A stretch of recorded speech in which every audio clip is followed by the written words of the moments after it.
buenas noches. Buenas noches a todos y todas. Bueno, gracias por venir, gracias por la invitación también, un gran placer. Bueno, a ver, quiero tratar de ordenar un poco y también me obligan a usar micrófono para grabar. No es que tampoco sea fanático del micrófono, pero bueno.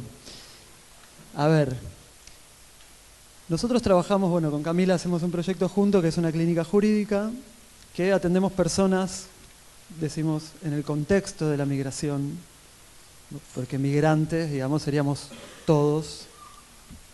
Desde que salgo de mi casa y vengo hasta acá, estoy migrando, ¿no? Lo que nos distingue por ahí es la frontera, la línea y el punto en el mapa, ¿no es cierto? Pero no hay ninguna diferencia entre uno y otro ser humano por haber nacido de un lado o del otro de la línea y del punto, ¿no es cierto?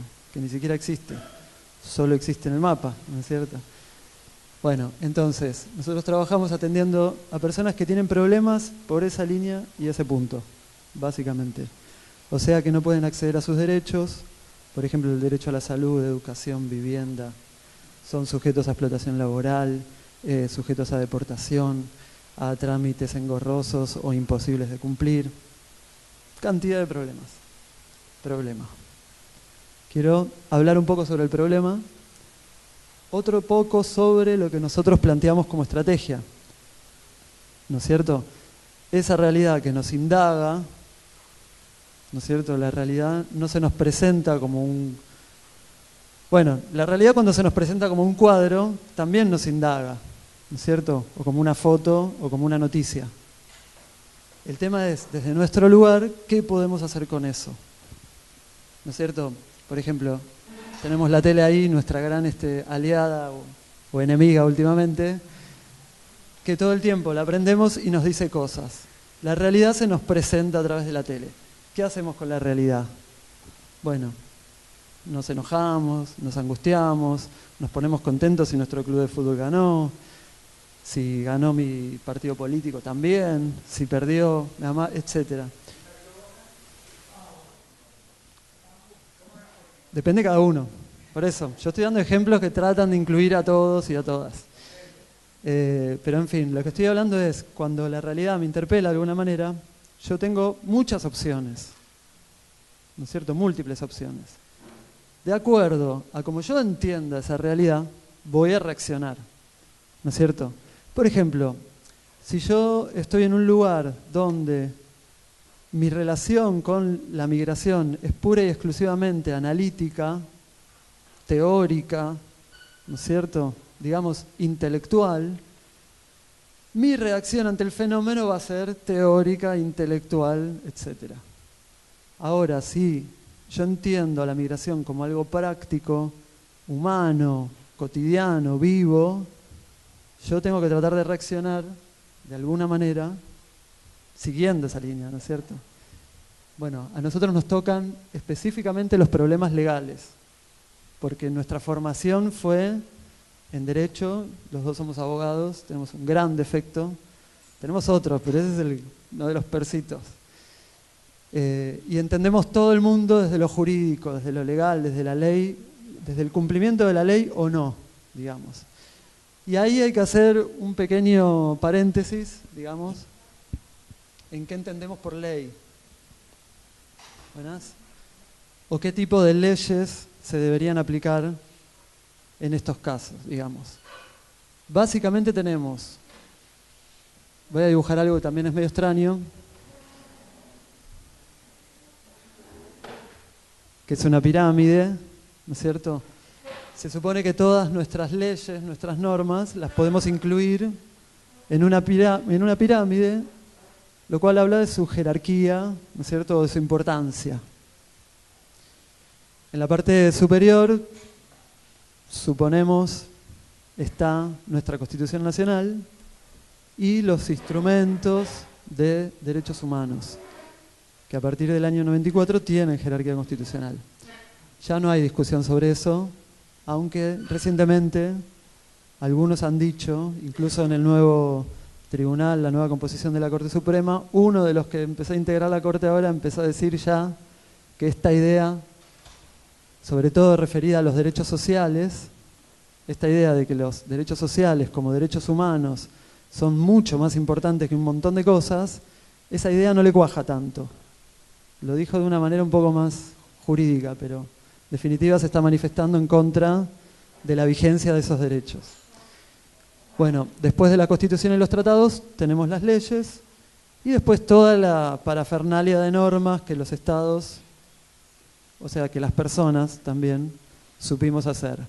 Los decretos, las resoluciones, las disposiciones, los memorandos internos, las órdenes verbales, los sobreentendidos. Todo eso es nuestro mundo normativo que en definitiva dice qué es lo que aceptamos y qué es lo que no. ¿No es cierto? Y ahí hay una visión más un poco revisionista de nuestra actitud, no de la historia ni nada, sino de nuestra propia actitud.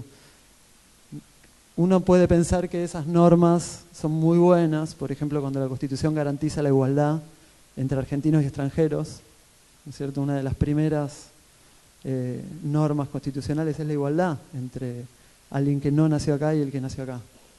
Ya la Constitución, de hecho ya en el preámbulo dice para nosotros y para nuestra posteridad. No dice para nosotros y nuestra posteridad, dice la de Estados Unidos. La nuestra dice para nosotros y todos, en esa época se decía hombres a toda la humanidad, para todos los seres humanos que quieran habitar el suelo argentino. A diferencia de la estadounidense, la francesa, todas las otras constituciones de esa época eran para los que estaban en el lugar y para los hijos. Chau, andá a llorar a otro lado. Nuestra constitución es de tipo abierta, ya en el preámbulo y después en ese artículo.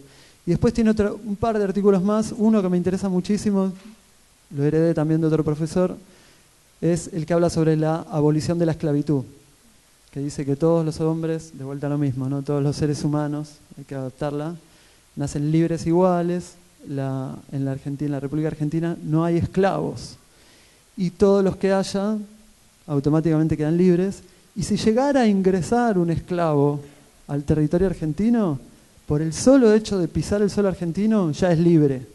Y la Argentina no reconoce ningún derecho al esclavista. Ningún derecho, ni de propiedad, ni de daño, ni de nada. Fíjense qué fuerte que es la norma que dice que por más que haya otra nación u otro privado que quiera arrogarse la propiedad de una persona, la República Argentina no lo va a aceptar. Ya en la propia Constitución. Y después tenemos nuestra ley de migraciones, un poquito más abajo, que después de muchas discusiones históricas, ahí sí, después de muchos años de idas y venidas, ¿no? Porque esa constitución tan abierta que teníamos al principio, los gobiernos fueron como achicándola por un lado, por el otro, ¿no? Como que va haciendo ajustes en una ingeniería, en una maquinaria, empezaron a pensar de alguna manera que el Estado, estaba esa idea, ¿no es cierto?, de que el Estado era como una gran maquinaria. Entonces, si había algo que molestaba, había que cerrar una puerta, ¿no es cierto?, por ejemplo, para los que eran anarquistas, los que eran comunistas, etcétera, a principios del siglo pasado, hacían mucho lío, decían, o no garantizaban o alteraban la paz social, por ejemplo, supuestamente es un bien que queremos proteger, la paz social, hay que ver qué se entiende, ¿no? Pero bueno.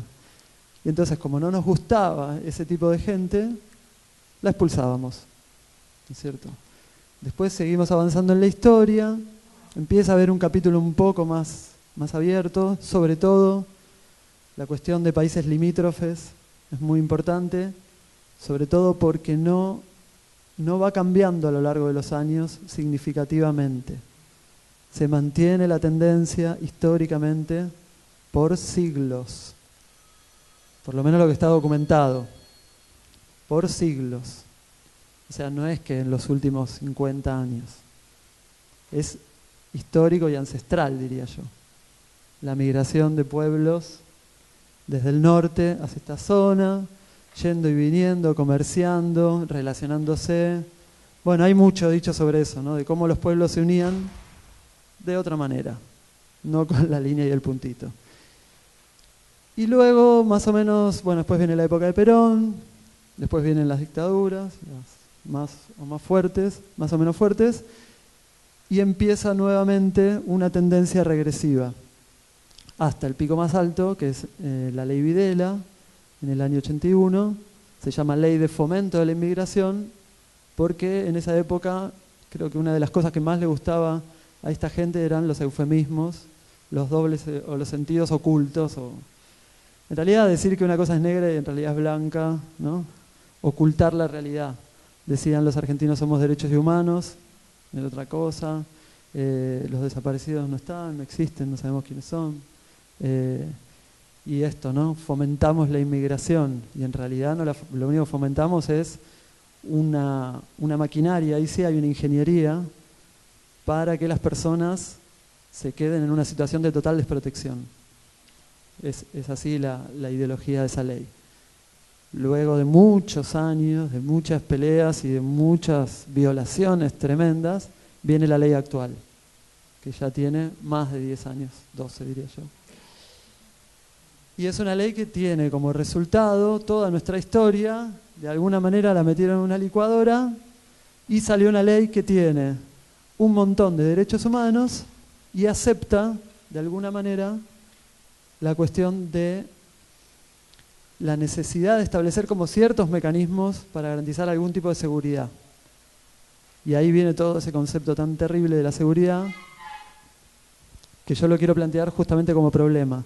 Porque acá estuve viendo, uno de los puntos que me parece re interesante es, como para arrancar el tema de los derechos sociales y el problema de la falta de acceso a los derechos sociales, creo que tenemos que entender, pienso yo, página 13, el punto 4, acceso a derechos sociales y el mito de la escasez. El mito de la escasez. Digamos, ¿por qué pasamos de un país de fronteras abiertas a un país cerrado y con la ley actual a un país semiabierto, semicerrado, digamos? Bueno, el mito de la escasez. Básicamente el mito de la escasez se resume en considerar que los bienes que hay en el territorio de un Estado no alcanzan para cubrir la necesidad de todos y cada uno de las personas que puedan llegar a querer venir a vivir acá. Por eso es un mito. O sea, el Estado pone trabas en el acceso a los derechos sociales exclusivamente porque piensa que pueden llegar a venir, por ejemplo, personas con discapacidad, con algún tipo de problema de salud mental o psicofísico, o directamente, por ejemplo, los ancianos que no reciben beneficio jubilatorio, por ejemplo, en Paraguay. En Paraguay nadie tiene jubilación, no existe la jubilación. Entonces, los gobernantes en esta parte, y también pasa en muchos otros países, piensan que si hacemos un acceso a derechos sociales completamente abierto, van a venir todos los ancianos, ellos dicen viejos, ¿no? Van a venir todos los viejos, todos los discapacitados. ¿Entienden la lógica? Bueno, y ahí hay que destruir un poco ese mito, ¿no es cierto? Yo creo que lo primero, nuestro rol, comunicadores sociales, la carrera de comunicador social es muy importante, pero comunicador social somos todos, ahí sí. Porque, digamos, hay una cuestión incontrastable, digamos, que tiene que ver con la riqueza de este lugar, no de este país, de esta región y yo le diría de este planeta. Si hay un problema de escasez es porque la Tierra está dividida de una manera completamente inequitativa y absurda y ganada gracias a las guerras y contraguerras y contraguerras. No hay otra explicación. Después hay toda otra discusión en torno a lo que consumimos, para qué y por qué, ¿no? Que dice, bueno, a ver, la escasez. Y otros preguntan, ¿escasez de qué? ¿De bienes esenciales o de bienes de lujo? ¿No es cierto? Y la verdad es que hay escasez de las dos cosas. Porque en definitiva, si existen los bienes de lujo, todos vamos a querer acceder a ellos. A todos nos gustan los celulares, ¿no? Yo tengo un niño, nació y cuando vio la tablet se enamoró de la tablet. Y yo me hubiera enamorado y todos nos hubieran enamorado. ¿Y por qué? Porque solo pueden acceder determinadas personas a eso. Yo creo que hay que pensar en eso también. Entonces, en definitiva, lo que el Estado está custodiando es como una porcioncita de la torta, pero porque no quiere discutir quién tiene toda la otra porción de la torta, ¿no es cierto? Por ejemplo, vamos ahora sí a los casos concretos y ya rematamos la presentación. Problemas básicos. Se le pide a una persona con discapacidad, si es una discapacidad muy grave, dice la norma, es un decreto nacional, que se puede acceder a una pensión por discapacidad si uno tiene más del 76% de discapacidad laboral. O sea que es algo que se mide, de alguna manera, entre algunos profesionales pueden determinar, es más o menos criticable, pero se puede medianamente establecer. Y además, si una persona supera ese 76% y no tiene quien lo pueda solventar en sus alimentos. Por ejemplo, sus padres no tienen trabajo, que es lo más normal, sobre todo cuando hay una persona con discapacidad en el seno familiar. Los padres, uno seguro va a tener que estar al cuidado de ese niño y después adulto, así que esa familia es muy difícil que pueda desarrollarse económicamente como otras. Entonces el Estado ideó un mecanismo, ya hace muchísimos años, de otorgarle una pensión por discapacidad. Esto no es la pensión graciable que se conoce hace mucho tiempo, que es esa que regalan los diputados, por eso se dice graciable, es gracia. Es una herencia de los reyes, digamos, que hacían, los señores feudales hacían favores y otorgaban gracias, justamente para devolver, cuando el señor feudal tenía un problema y era ayudado por un plebeyo, las gracias eran esos derechos. Es las gracias, te doy las gracias. Te doy el acceso a alguna cosita. Por ejemplo, a determinada, por ejemplo, un impuesto. Bueno, determinado impuesto vos ese año no lo pagás. Te doy una gracia. ¿Entienden? Entonces, eso se trasladó a la época actual como la pensión graciable. Todavía la tenemos. Los diputados, cuando las familias pobres van a tocarle la puerta porque no tienen para comer, el diputado enseguida puede decir, vamos a darle una pensión, señora, no se preocupe. Pensión graciable. El diputado termina el cargo, la pensión se acaba. O sea, no hay derecho. Es realmente algo que habría que eliminar. Esto es un poquito mejor. Es la pensión que el Estado otorga cuando se cumplen esos requisitos. Hay un procedimiento de determinación, se hace ante la Comisión Nacional de Pensiones Asistenciales.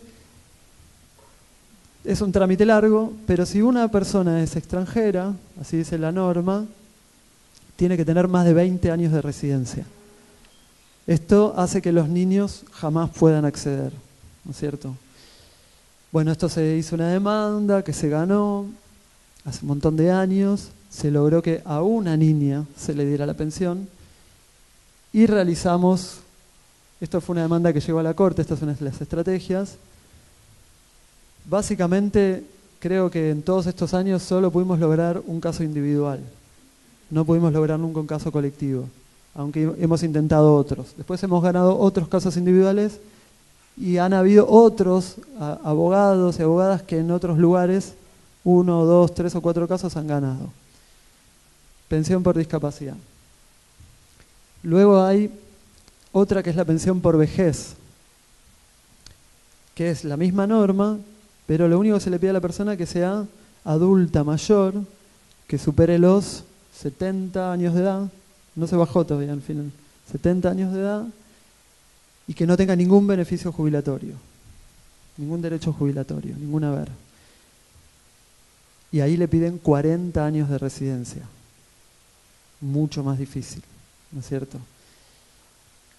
¿Por qué 40 y por qué no pusieron 20? ¿Por qué no pusieron 10? ¿Por qué no pusieron 80? No sé.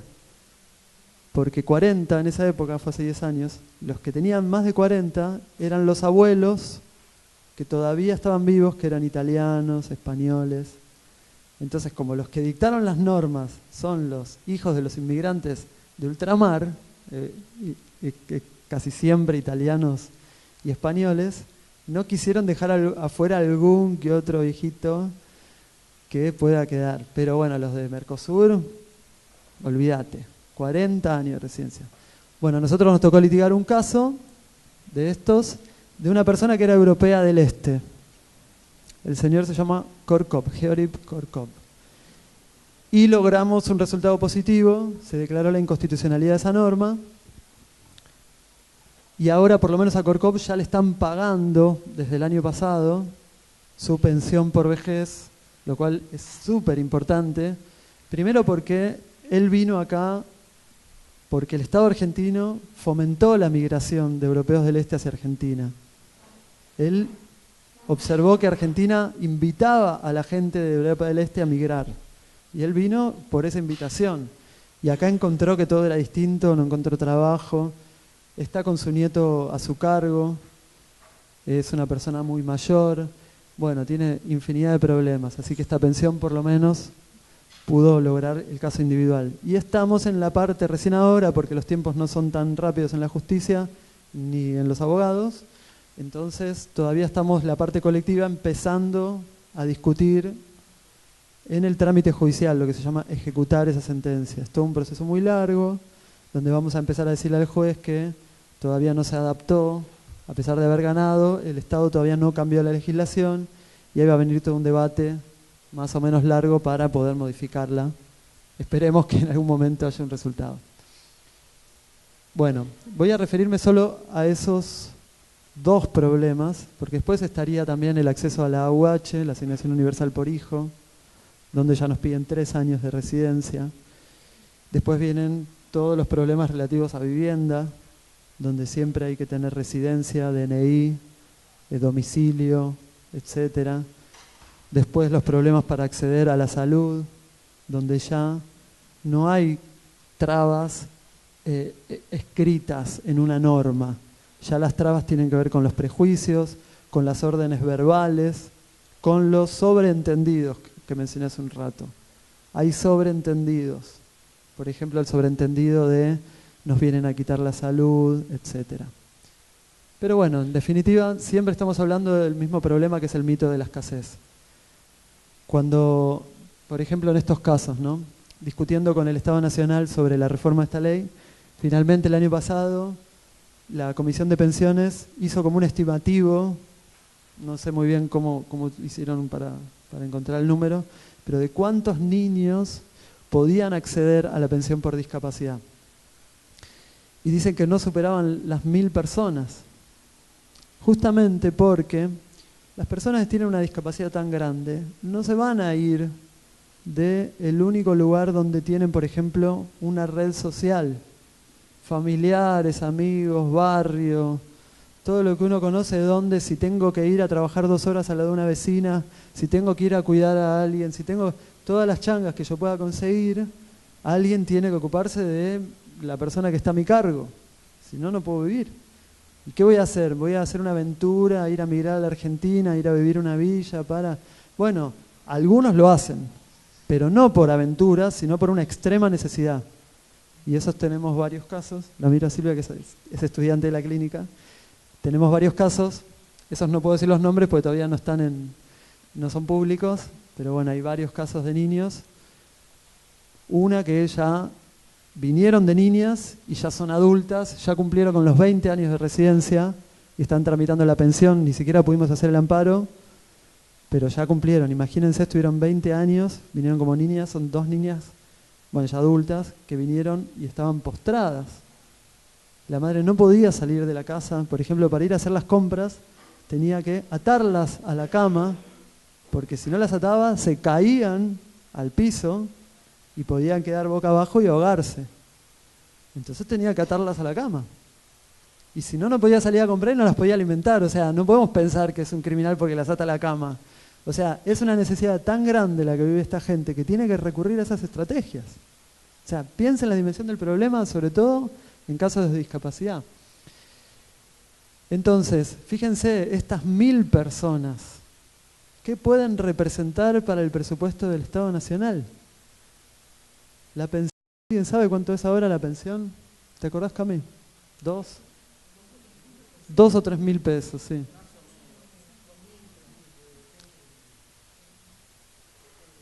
Sí, no es siempre lo mismo, pero es un monto ahí, entre 2.000 y 3.000 pesos. Yo creo que cada vez que un presidente toma el helicóptero gasta una pensión, el año entero de una pensión, cada vez capaz que come. ¿Entienden?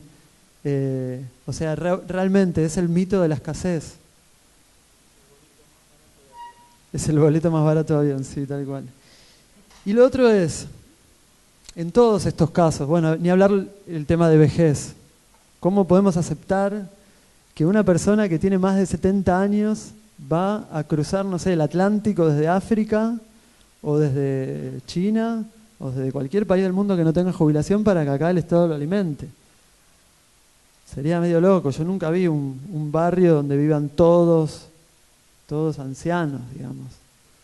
No se me ocurre una idea así. Los ancianos quedan cerca de su familia porque necesitan quien los cuide.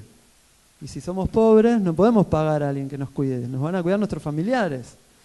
O nuestros vecinos, si no tenemos familiares. O nuestros amigos. Normalmente los hijos, los sobrinos.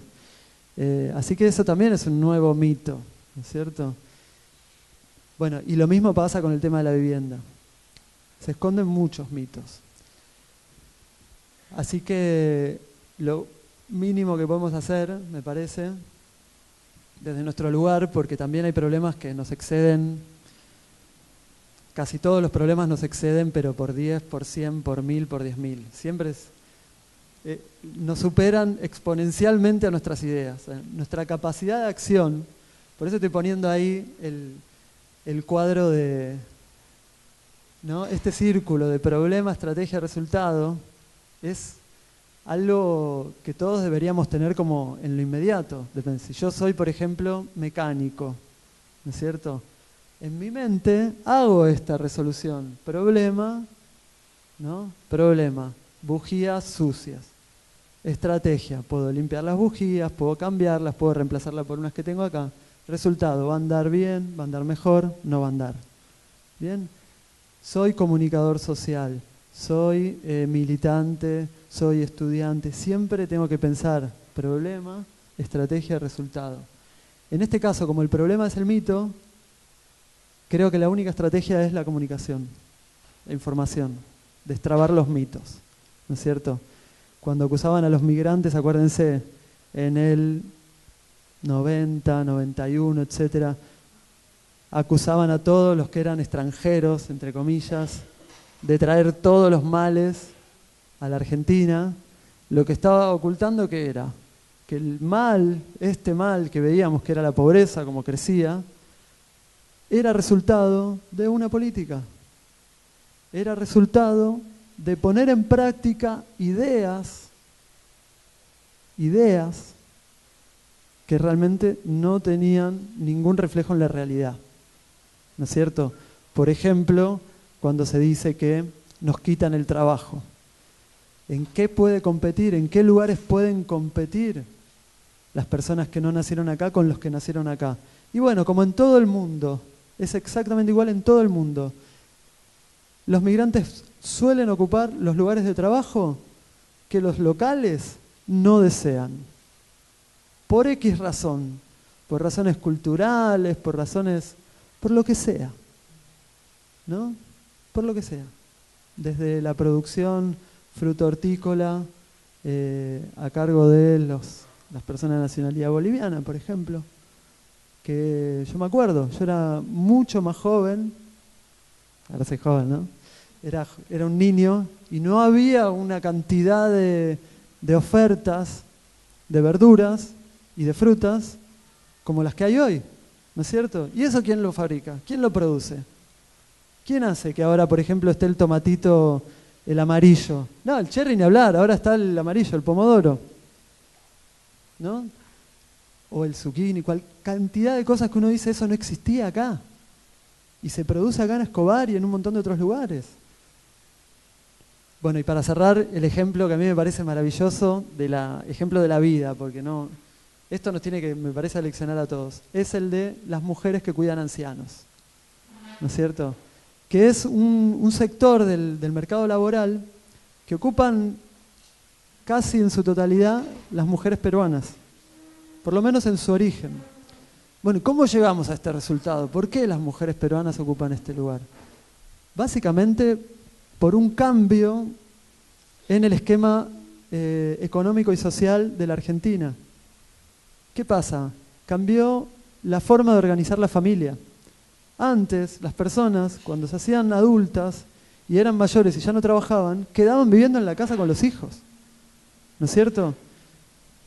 Eso fue hasta el 60 y ya en el 70 con el hipismo, los hippies transformaron la realidad y ahora los viejos a otro lugar, o a su casa o al geriátrico. Y ese esquema funcionó en el 70, funcionó en el 80 y en los 90 se hizo agua porque no había plata para pagar los geriátricos. Entonces alguien tenía que cuidar a los ancianos. Ahí aparecieron estas mujeres ocupando una tarea para la cual no habían tenido una gran trayectoria, una gran experiencia previa. Yo creo que lo que hacen es poner lo que hay verdadero de ellas adentro, que es cuidar a otra persona con dignidad, con cariño, con respeto, con entrega, de manera honesta. Y lo veo porque lo veo, por ejemplo, en la señora que vivía hasta hace unos años al lado de la casa de mis padres. Tenía como 100 años y los últimos casi 20 años la cuidó una señora peruana. Que la señora peruana envejeció con la señora que llegó a los 100. Y la señora peruana llegó como a los 70. ¿No es cierto? Pero fíjense el lugar que ocupa en el mercado laboral. O sea, había una necesidad muy concreta, muy importante, que nuestra partecita de la sociedad, del puntito y de la raya para acá, necesitábamos cubrir. Y ahí aparecieron los migrantes. Muchas gracias.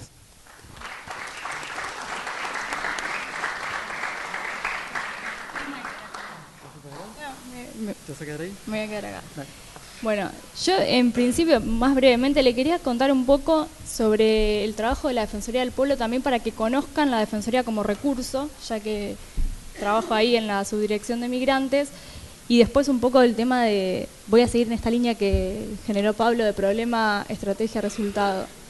La Defensoría, para que conozcan, es un organismo que controla, digamos, al gobierno de la ciudad en todas sus poder ejecutivo, digamos, de la ciudad, pero también tiene competencia, por ejemplo, para intervenir frente a cualquier acto o omisión que se genere dentro del ámbito de la ciudad. Esto significa que por más que la persona tenga domicilio en provincia, por ejemplo, si fue a un hospital público y se le negó el acceso a un derecho, fue a Migraciones, y Migraciones le negó el acceso a algún derecho también, puede hacer un reclamo en el organismo, en la Defensoría del Pueblo, de la ciudad.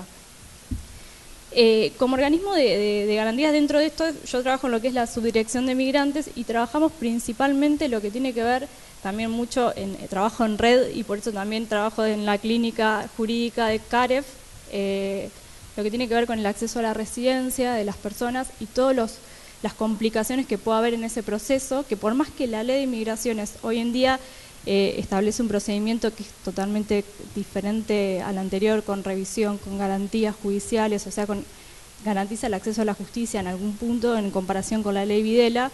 Sucede muchas veces que en la práctica eso quizás no se ve tan reflejado como uno quisiera que suceda.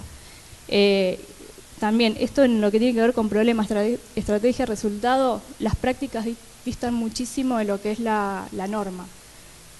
Lo vemos a diario, por ejemplo, en la Defensoría del Pueblo, en la mesa de entradas, cuando uno va a iniciar un trámite, en cualquier mesa de entrada de cualquier organismo, ¿qué es la carta de presentación? ¿Qué es lo que primero piden en cualquier organismo para hacer un reclamo? El DNI. Y si te ponen un cartel que dice, usted para hacer un reclamo tiene que presentar DNI, ya ni siquiera te acercás, por más que esté en un hospital público inclusive, una persona con una dolencia, o sea, el acceso a la justicia. En ese sentido, por más que en la norma, uno en cualquier norma, no solo en la de migraciones, en otras normas que dicen, se es persona, se accede, aunque no tenga DNI, a cualquier derecho, no pasa eso en la práctica. Y eso quizás es lo más difícil también de abordar desde esta estrategia de problema, estrategia-resultado, porque, como decía Pablo recién, ¿cuál sería? El problema sería la práctica, no la norma. ¿Cuál sería la estrategia? La comunicación, el acceso a la información y el resultado del empoderamiento. Por eso es muy importante también estos tipos de talleres que nosotros también en la Defensoría tratamos mucho de generar, talleres de discusión, de acceso a derechos, de información. En lo que tiene que ver con el trabajo que realizamos, vuelvo de nuevo, además de todo lo que es acceso a la residencia, es transversal a otras áreas en lo que tiene que ver con cuando a una persona le niegan el acceso a un derecho en razón de la nacionalidad. Eso lo vemos muchísimo en lo que es el área de salud, por ejemplo, y de nuevo, vuelvo a las prácticas. La ley de migraciones establece el acceso a la salud aunque la persona esté en situación de irregularidad migratoria. Eso significa que aunque vos no tengas el documento, vos podés acceder a un hospital público. En la práctica sigue pasando que hay hospitales públicos que no es el médico el que no te atiende, es el administrativo que no te da el turno. Y eso es lo más difícil de desandar, porque es una práctica muy difícil, porque es el trabajo de hormiga de andar atrás haciendo la gestión telefónica, por oficio, por recomendaciones. La Defensoría emite recomendaciones también a los hospitales, porque tenés que probar una práctica que no está en una norma.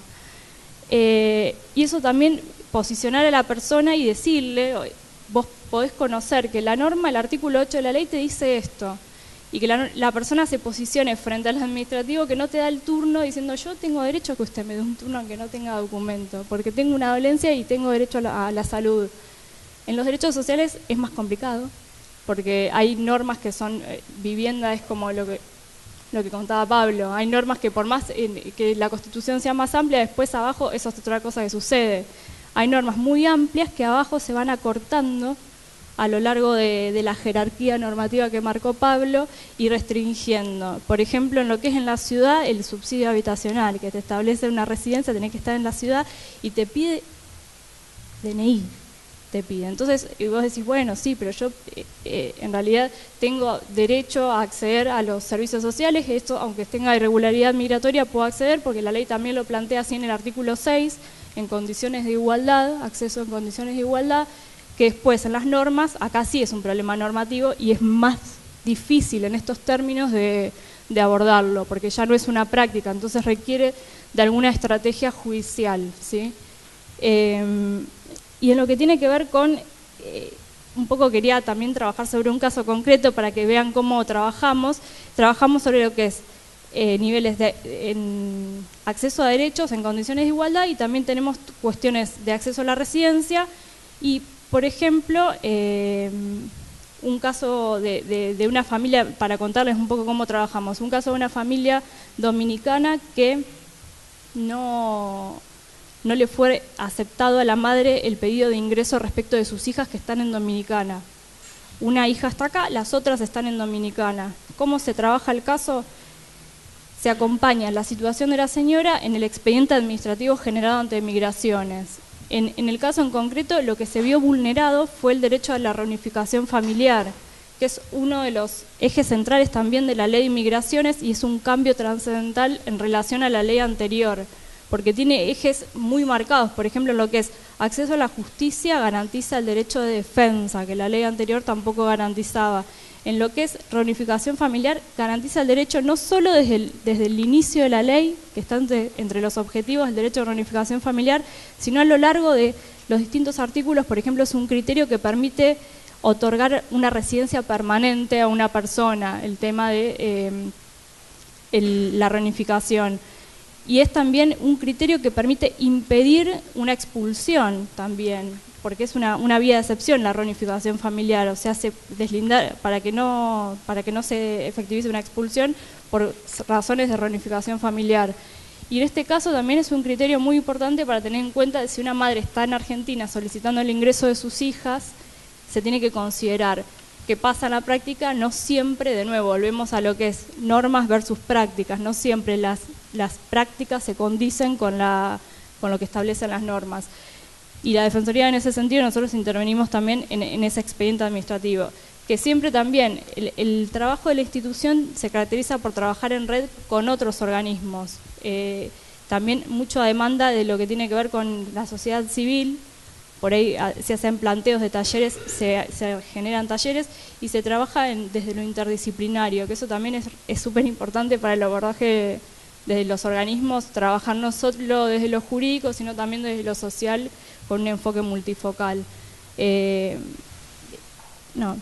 eso era todo más o menos lo que quería plantear, porque sí, después, porque Pablo ya dijiste la parte de derechos sociales, así que eso es todo.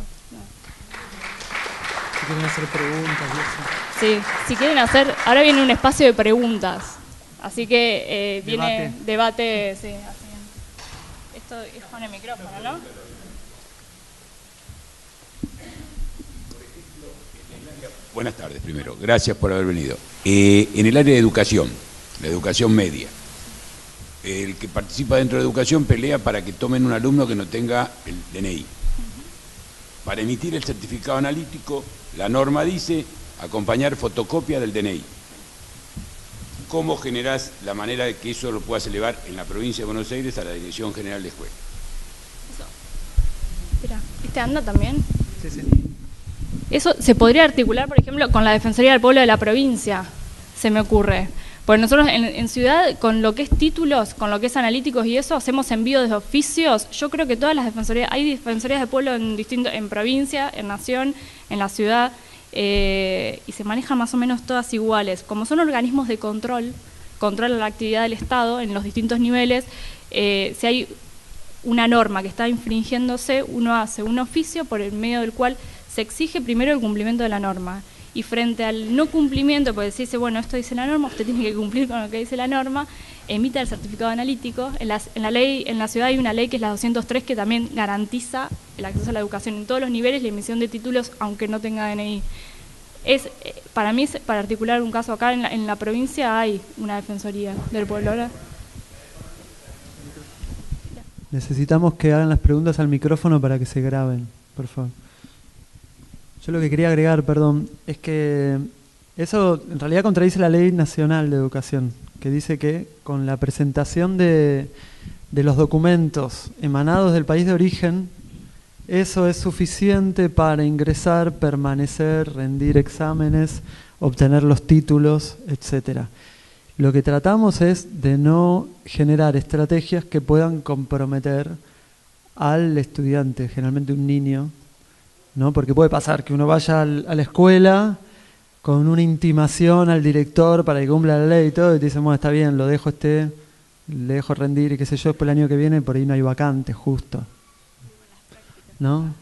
Entonces, claro, hay un problema con las prácticas. Lo que tratamos de hacer es, nosotros hacemos un llamado desde la clínica jurídica, o los estudiantes en realidad, al colegio, dice, mire, señora, quiero hablar con la...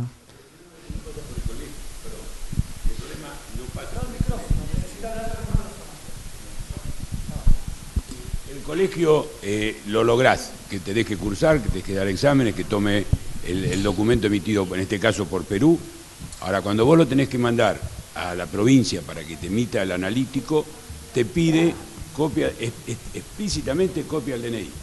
Sí, lo que se puede hacer es, porque hay como dos, la que hacemos nosotros, las estrategias nuestras de abogados. Como es provincia, nosotros no podríamos intervenir. Pues trabajamos con la Universidad de Buenos Aires, tenemos ámbito de actuación en la ciudad. Pero recientemente se abrió un espacio sobre el tema de migración y derechos humanos en la Universidad Nacional de La Plata. Habría que contactar a esa gente, a ver si están dispuestos a llevar un tipo de litigio, un pleito, para que se cambie esa política o esa resolución. Tiene que haber alguna norma interna, habría que estudiarlo. Exactamente, sentar jurisprudencia. Un precedente que determine ante tal caso y cuál fue la solución, ¿no es cierto? Sí, eso es lo que pueden acompañar los abogados. Después claro, hay toda otra serie de estrategias que un poco bastante nos exceden. Por ejemplo, la articulación social, que esto es quizás en temas como una reunión quizás al ministerio, entre varias organizaciones, ¿no es cierto? Algo muy ordenado, explicando lo que dice la ley y el problema. Quizás pueda llegar a algún resultado antes de iniciar un litigio, que es lo más engorroso, aburrido y problemático que hay. O sea, siempre hay que evitarlo. En general, como nuestro trabajo también, el de Camila por su lado desde la Defensoría, el mío en la Clínica de Migración, que es entre CAREF, CELS y la UBA, siempre trabajamos articuladamente con organizaciones sociales. Entonces, no deberíamos iniciar acciones de litigio que no tengan algún tipo de relación con las acciones en el ámbito social, político, etcétera, cultural. ¿Entienden? Y una cosa, las Defensorías del Pueblo emiten recomendaciones. Entonces, en ese caso, si usted llevara el problema a la Defensoría del Pueblo, probablemente emita una recomendación en el sentido de, primero, pida la norma interna, que probablemente no esté publicada tampoco, en que se sustenta el pedido de pasaporte, de documento. En caso de que no exista norma interna es mucho más sencillo. Si existiera una norma, haría un análisis normativo y emitiría una recomendación en ese sentido, diciendo que es contraria a la norma superior, que es la Ley de Educación. Yo voy al tema de salud. Cuando la doctora habló de salud, tiempo atrás, en reiteradas notas periodísticas, se veía a la gente sacar turnos muy de temprano, tipo 1 de la mañana, 2 de la mañana, 3 de la mañana, sobre todo en la ciudad de Buenos Aires. Acá en provincia también sucede, donde la mayoría de los que iban a sacar turnos eran migrantes, que no estaban indocumentados. Ahora existe una ley de migraciones que, como dijo la doctora, tienen derecho a ser atendidos, ¿no es cierto? Sí. Pero resulta que no les dan. Hubo grandes quejas diciendo que le sacaban los turnos a los nacionales, a los residentes del país, a los nativos, y que a pesar de mandar documentación a los hospitales siguen insistiendo en este conflicto entre los indocumentados migrantes y los nativos de la Argentina. Entonces, ¿qué habría que hacer jurídicamente para que entiendan de que también ellos tienen un lugar? A pesar de que las críticas es que le están sacando los turnos a los habitantes y residentes migrantes nativos de acá, nacidos de acá.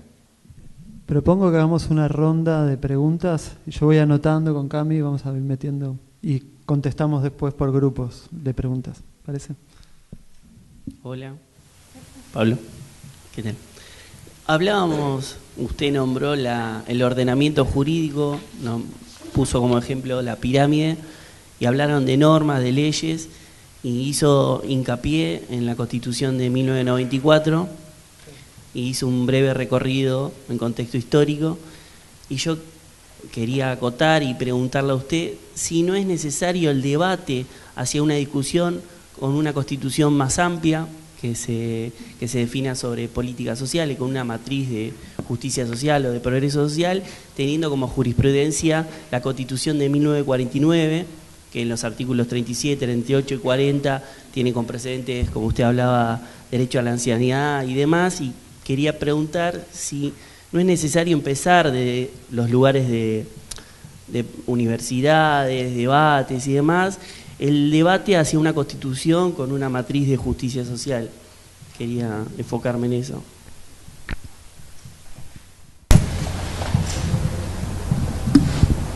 Bueno, buenas noches.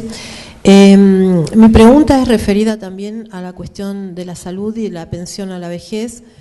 En casos, por ejemplo, donde la persona entró después del año 74-75, en plena dictadura, 76, y el ingreso al país no está en migración, exactamente. Bueno, por ejemplo, la persona adolece de una discapacidad en determinado momento, siendo que tiene 30 o 40 años, lo que le piden de ingreso al país, pero eso no está registrado, ¿no es cierto? ¿Cómo se hace en esos casos? Porque, bueno, hemos tenido en nuestra colectividad casos de esos un montón.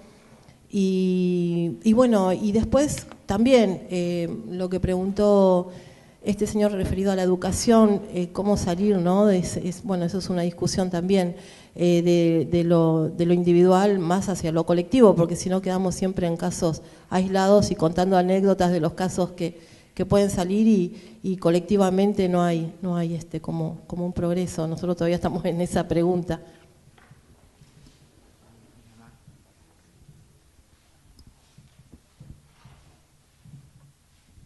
Gracias, buenas noches. Yo quería preguntar en relación a cómo ha afectado este nuevo gobierno en relación a la ley de migraciones, primera pregunta. Y segundo, ¿cómo está pensado el Mercosur y como un lugar latinoamericano de reconocimiento de identidad, de comercio entre países americanos y la ley de migraciones?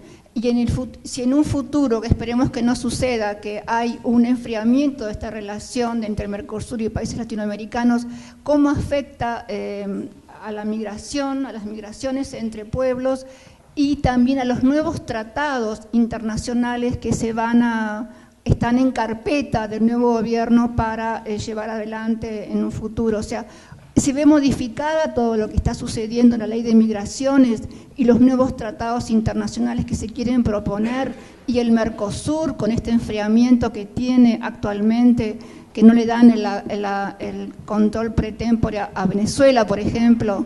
Gracias.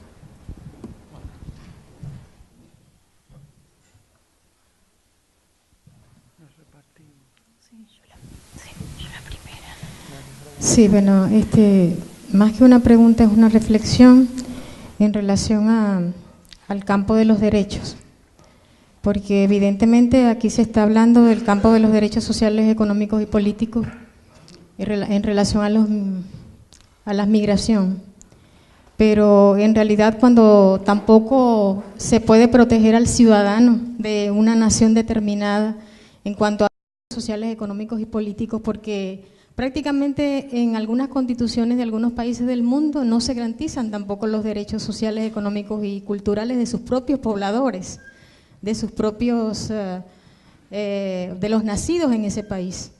En ese sentido, en América Latina ha habido avances interesantes, sobre todo en la constitución ecuatoriana, la boliviana y la venezolana, de la cual conozco bastante, porque allí se declaró evidentemente que existía un Estado pluricultural y plurinacional, y a partir de allí, en ese reconocimiento de comunidades indígenas diversas, también se reconocieron derechos sociales, derechos económicos y derechos políticos.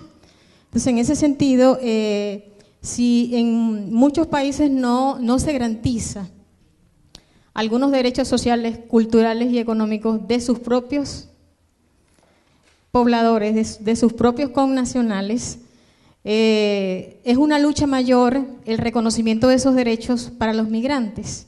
Es realmente mi inquietud y mi pregunta, porque, por ejemplo, el acceso a la educación, a los bienes culturales, a un derecho cultural como la comunicación no lo tienen todos los pobladores de Argentina, por ejemplo, o de algunos países de América Latina.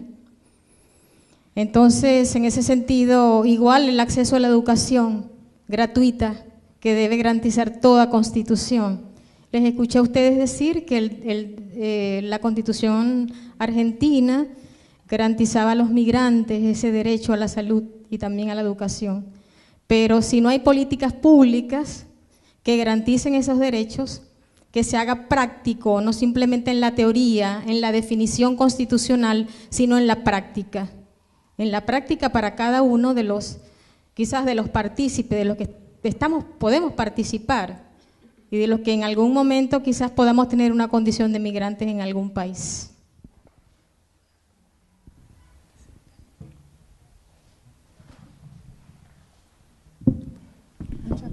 Yo arranco con la pregunta sobre el tema de salud en condiciones de igualdad y, de nuevo, volvemos a las prácticas. Si bien uno puede recomendar o puede llevar a la justicia estos casos, como en general no están en las normas, es más difícil poder tener algún efecto práctico sobre esa situación. Es más difícil en ese sentido. Si fuera que hay, por ejemplo, en la ciudad lo que pasa mucho es que a veces te dicen que para la ejecución presupuestaria les exigen informar si la persona tiene obra social o no. Entonces, por eso es que piden DNI. Han alegado eso, pero no está en ningún lado ninguna norma escrita. Es un mail que circula y entonces es información de esa forma. Y eso desinforma en realidad. Lo que genera es que te pidan el documento porque es una forma de poder verificar si la persona tiene o no obra social, cuando en realidad si no tiene DNI no va a tener obra social porque no tenía el DNI. Entonces, pero de nuevo, es una práctica, la única forma es registro, información, empoderarse y tratar de también empezar a difundir que esto sucede, como para tratar de evitarlo desde ese lugar. No sé, ¿vos querés arreglar? De la otra, lo de la acreditación de la vejez, del requisito de los 40 años, que se acredita de hecho. ¿Cómo se acredita? ¿Sabes? Ah, Sí. Lo de los 40 años, en realidad lo podés acreditar a partir de documentación pública. La Comisión de Pensiones Asistenciales toma casos, si uno le le lleva, para no judicializar el caso, digo, para que no sea un litigio judicial de acreditar, de decir esto es inconstitucional, que pidan los 40 años de residencia, si la persona los tiene y no los puede demostrar porque no tiene el ingreso con documentación pública que acredite, probablemente tenga documentación, por ahí tuvo hijos, por ahí se atendió en algún hospital público, por ahí sus hijos fueron al colegio y entonces puede juntar constancia de escolaridad, toda esa documentación, si la junta en una carpeta y la presenta, la comisión lo analiza, hay un área de determinación de derechos que analiza esos casos conforme a esa documentación, como una...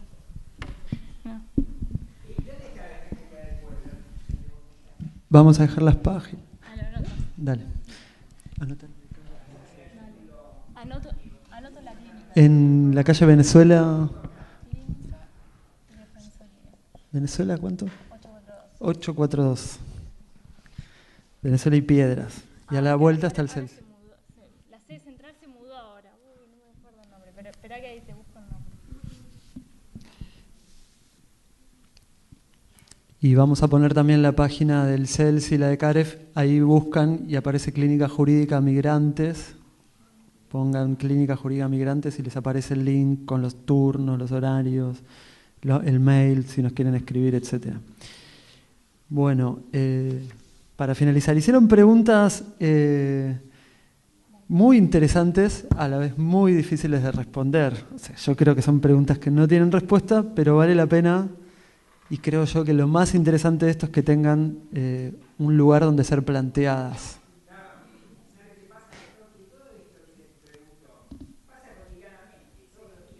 Sí, sí, por supuesto.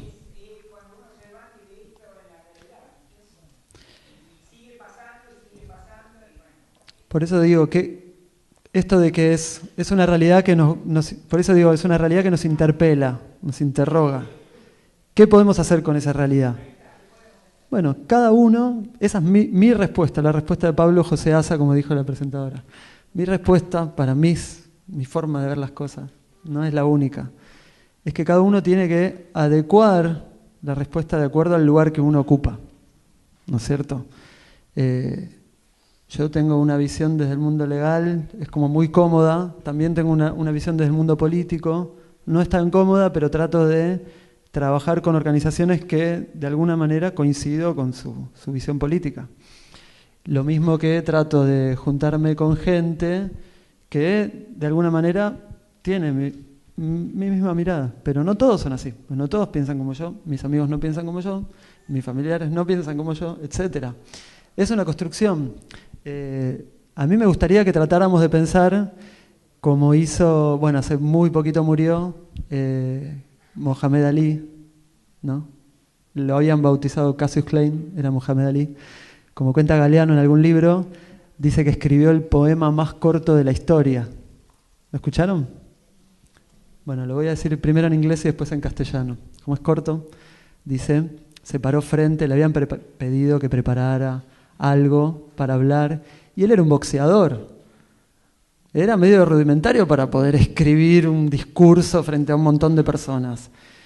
Y parece que estuvo bastante complicado, pero como tenía un gran corazón, escribió algo que dice, frente a toda la multitud él se paró y dijo, buenas noches.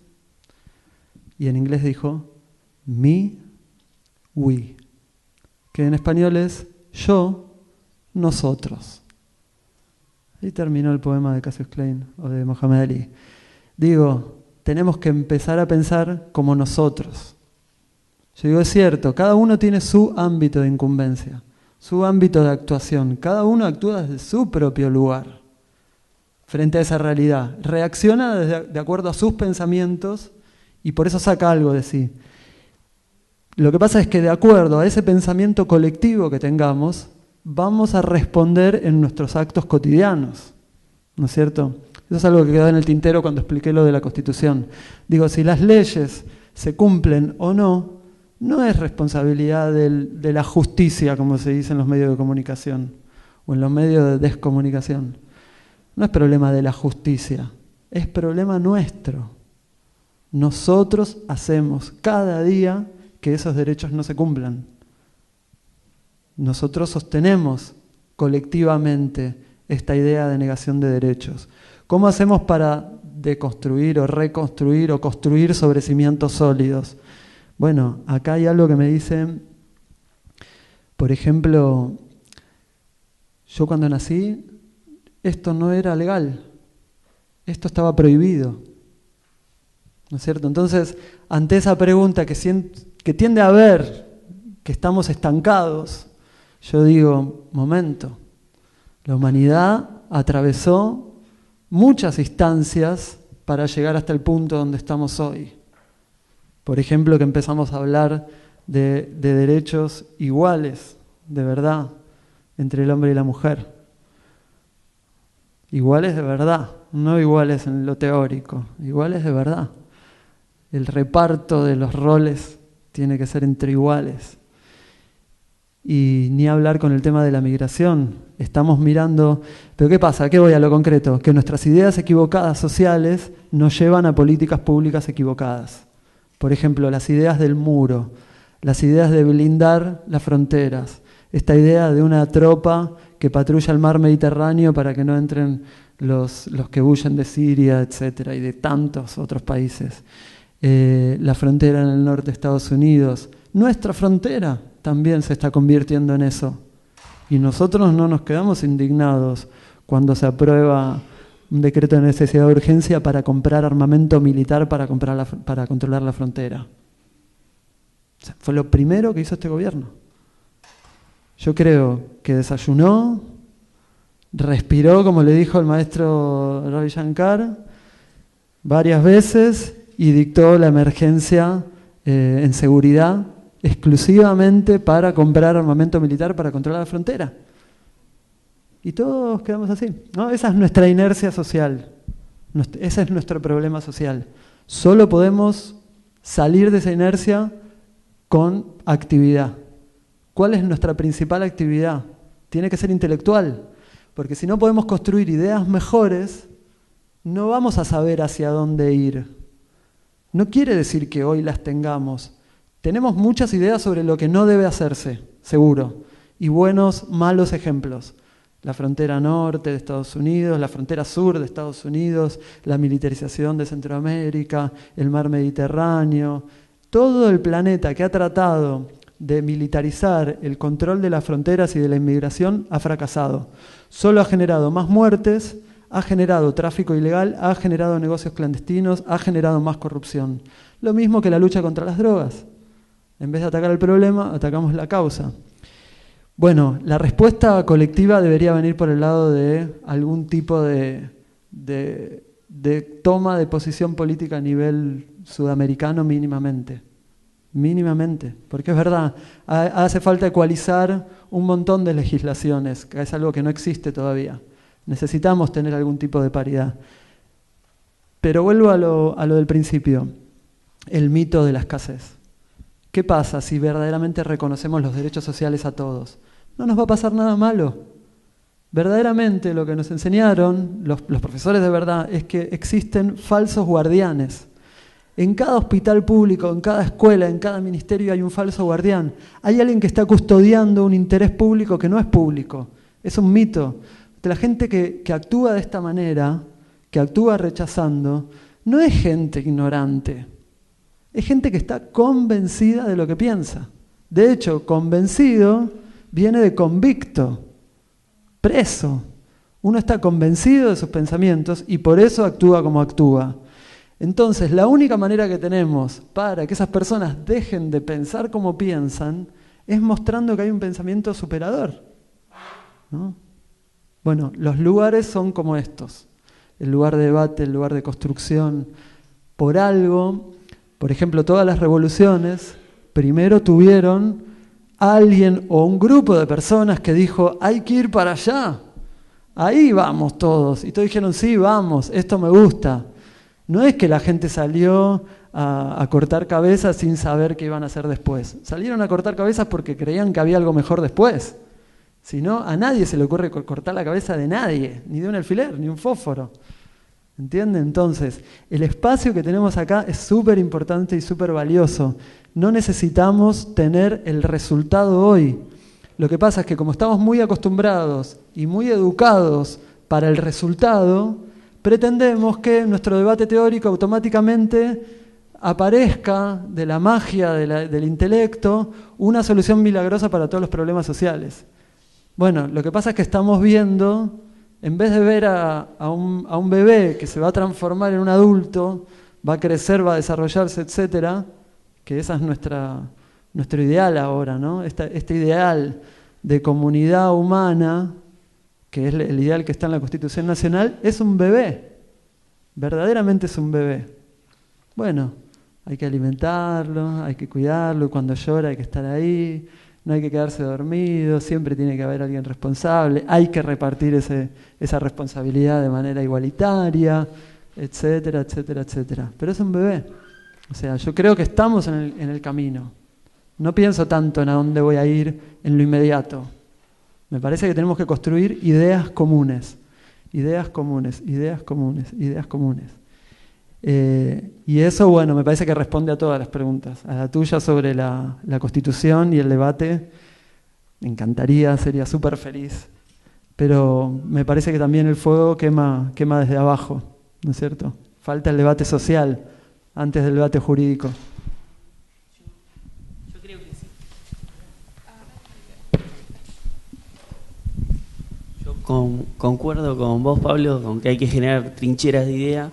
Hay que empoderar, como decía la compañera, sobre que este tema, hablamos de constitución, hablamos de institucionalizar un proyecto, que no es un tema lejano, que está muy bueno que lo debatamos, pero como que hay que ir en esa senda, en que hay que institucionalizar ese proyecto y que es muy importante, ejemplo, los antecedentes como la Constitución de 1949, que hace 60 años que está borrada la historia, que tiene 4 artículos de 37, 38 y 39, 40 que abarcan muchos derechos sociales y lo ponen al más alto rango normativo dentro de un Estado.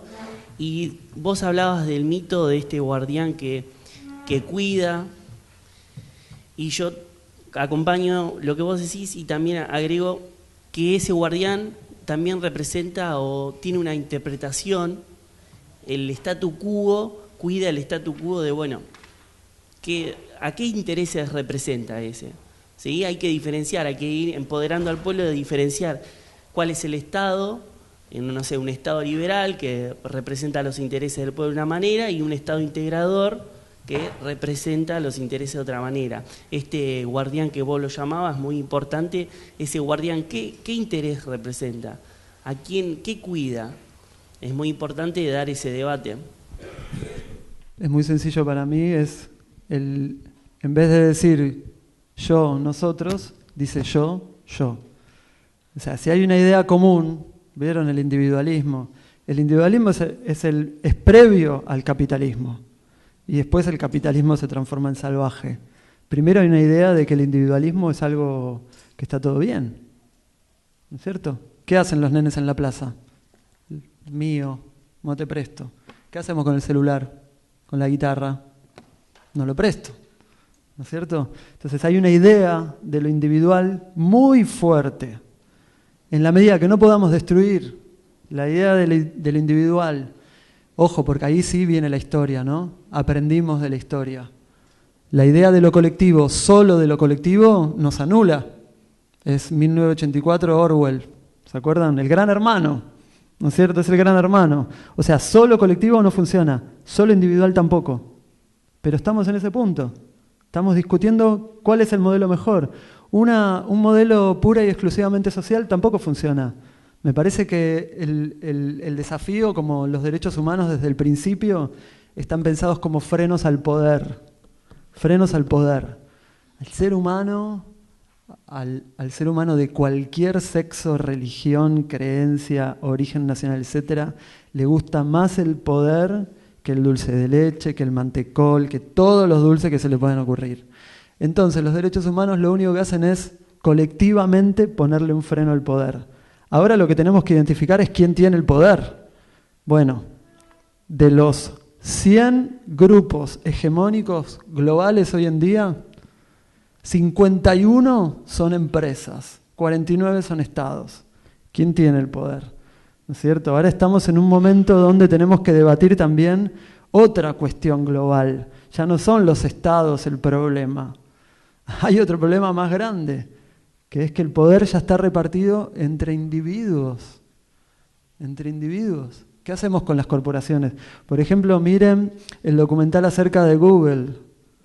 Google tiene una política laboral 500.000 veces mejor que la Constitución del 49. Le da comida gratis, trae a la familia, le pone un payaso al hijo para que coma con los...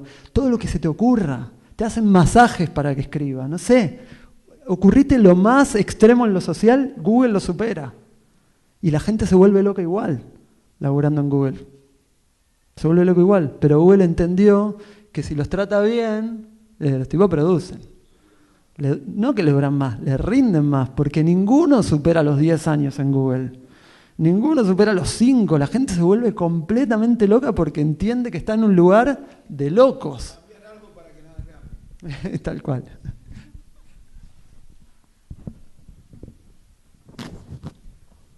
¿Querés cerrar? Bueno, entonces yo quiero dar las gracias. Espero que tengan un muy productivo taller. Retomo, estamos viendo al bebé de lo colectivo. Pensemos que tenemos un niño que tenemos que cuidar, con respeto, con atención, todos valemos lo mismo. Importante el diálogo para el taller. El diálogo significa el diálogo, el debate, por oposición a la discusión. En la discusión cada uno reafirma su idea. En el debate y en el diálogo yo tomo la idea del otro, porque es mi par, y trato de desarrollarlo, de entenderlo, de aceptarlo, y si no lo puedo aceptar lo dejo muy claro, pero no insisto en mantener mi idea, la repito 10 veces mi idea porque es mi idea, ¿no? Ya está, dijiste mi idea, bueno, el resto no está de acuerdo, listo, y terminó, ¿no es cierto? No necesariamente tiene que haber consenso en todo, esa es lo importante de lo colectivo. Estamos en un momento donde las ideas tienen que fluir para que aparezca esa idea mejor. Muchas gracias a todos y sí, buena jornada para lo que sigue.